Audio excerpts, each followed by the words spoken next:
Panorama group, जो सोचता है वो करता है। आपके अपने सपनों का आशियाना। नमस्कार, आप देख रहे हैं सिटी पोस्ट लाइव। मैं हूं सृष्टि राज।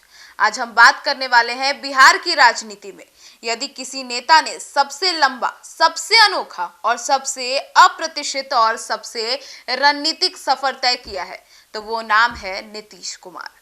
उन्होंने राजनीति का Palturam, Chanakya of Bihar, social engineer, development man और मास्टर ऑफ सर्वाइवल पॉलिटिक्स जैसे कई खिताब मिल चुके हैं, क्योंकि उन्हें 20 वर्षों में कई बार गठबंधन बदला, सत्ता बदली, विचारधारा बदली, लेकिन सत्ता और राजनीतिक प्रभाव को लगातार बनाए रखा। नीतीश कुमार भारत के उन चुनिंदा नेताओं में शामिल हैं जिन्होंने अपनी रणनीति को न सिर्फ दशकों तक जीवित रखा, बल्कि परिस्थितियां कितनी भी विपरीत क्यों ना हो रही हो, वे सत्ता और फैसलों के केंद्र में बने रहे। उनका जन्म 1 मार्च 1951 को बख्तियारपुर, पटना में हुआ। इंजीनियरिंग की पढ़ाई एनआईटी पटना से पूरी करने के बाद उन्होंने कुछ समय तक बिहार स्टेट इलेक्ट्रॉनिसिटी बोर्ड्स में काम किया, लेकिन जल्द ही उनका झुकाव पूरी तरह से राजनीति की ओर हो गया। 1970 के दशक में जब देश भर में जयप्रकाश नारायण के नेतृत्व में भ्रष्टाचार और आपातकालीन विरोधी आंदोलन चल रहा था, तब नीतीश कुमार सक्रिय रूप से इस आंदोलन में जुड़े और यही उनके राजनीतिक जीवन की सबसे मजबूत नींव बनी।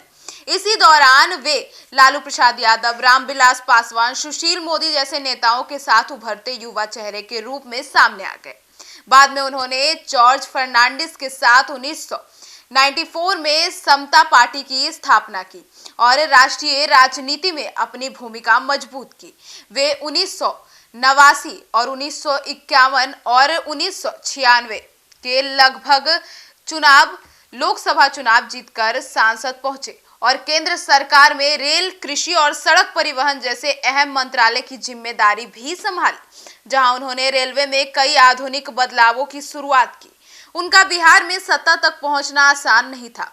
पहली बार 3 मार्च 2000 को उन्हें मुख्यमंत्री पद की शपथ मिली, लेकिन बहुमत साबित ना कर पाने के कारण महज 7 दिनों में ही 10 मार्च को उन्हें इस्तीफा देना पड़ा। इसके बाद 2005 में बिहार की राजनीतिक निर्णायक मोड़ पर पहुंच गई।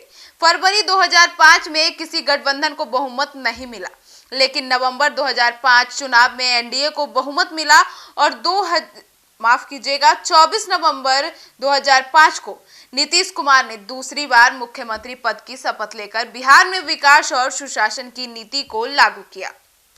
इसका असर इतना व्यापक रहा कि 2010 के चुनाव में एनडीए ने 206 सीटों के ऐतिहासिक आंकड़ों के साथ जीत दर्ज कर ली।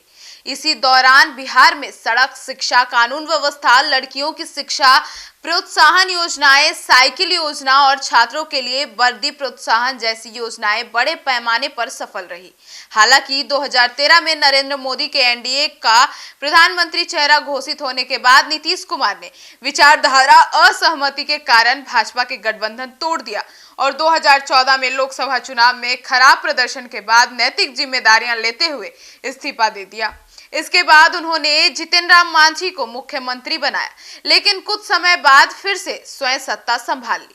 2015 के विधानसभा चुनाव में नीतीश कुमार ने लालू प्रसाद यादव और कांग्रेस के साथ महागठबंधन बनाकर भाजपा को चुनौती दी और 178 सीटें जीतकर बड़ी सफलता हासिल की। हालांकि 2017 में भ्रष्टाचार से जुड़े आरोपों और राजनीतिक मतभेदों की वजह से उन्होंने महागठबंधन से अलग होकर एक बार फिर से भाजपा के साथ सरकार बना ली।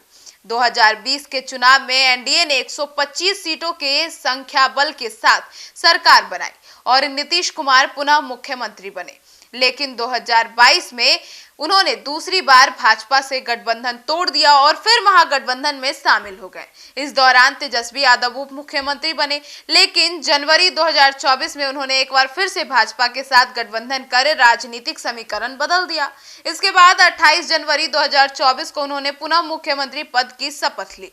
2025 में हुए राजनीतिक घटनाक्रम के बाद उन्होंने 11 नवंबर के बाद 14 नवंबर को आए नतीजों से 204 सीटें जीतकर एनडीए को 10वीं बार नीतीश कुमार को 10वीं बार मुख्यमंत्री बनाने का शपथ दिलाने का ऐतिहासिक घोषणा हो गई। अब उन्होंने अपने इस्तीफे को लेकर 19 नवंबर को वे इस्तीफा देंगे और 20 नवंबर को गांधी मैदान में बिहार के प्रधानमंत्री और 7 राज्यों के सीएम के साथ एक भव्य शपथ समारोह होगा, जिसमें ऐतिहासिक शपथ लिया जाएगा, जिसमें 10वीं बार मुख्यमंत्री के पद का शपथ लिया जाएगा नीतीश कुमार के द्वारा। अपने लंबे राजनीतिक करियर में नीतीश कुमार ने कई बार गठबंधन बदले, विचारधाराओं में उतार चढ़ाव देखा, लेकिन उनकी राजनीतिक पहचान व्यवहारिक, परिणाम केंद्रित और सत्ता प्रबंधन कुशल नेता के रूप में बनी रही। समर्थक उन्हें विकास और प्रशासनिक सुधार का चेहरा मानते हैं, जबकि आलोचक उन्हें अवसरवाद और गठबंधन राजनीति का पर्याय बताते हैं। इसके बावजूद यह निर्विवाद है कि 2005 से 2025 तक बिहार की राजनीति का कोई भी अध्याय नीतीश कुमार के बिना पूर्ण नहीं माना जा सकता। नीतीश कुमार को लेकर, उनकी रणनीति को लेकर, उनके सुशासन बाबू के टैग को लेकर आप क्या सोचते हैं, और बिहार की तरक्की को लेकर नीतीश कुमार ने क्या कुछ किया है? आपकी क्या राय है? अपनी राय कमेंट सेक्शन में जरूर बताइएगा। धन्यवाद।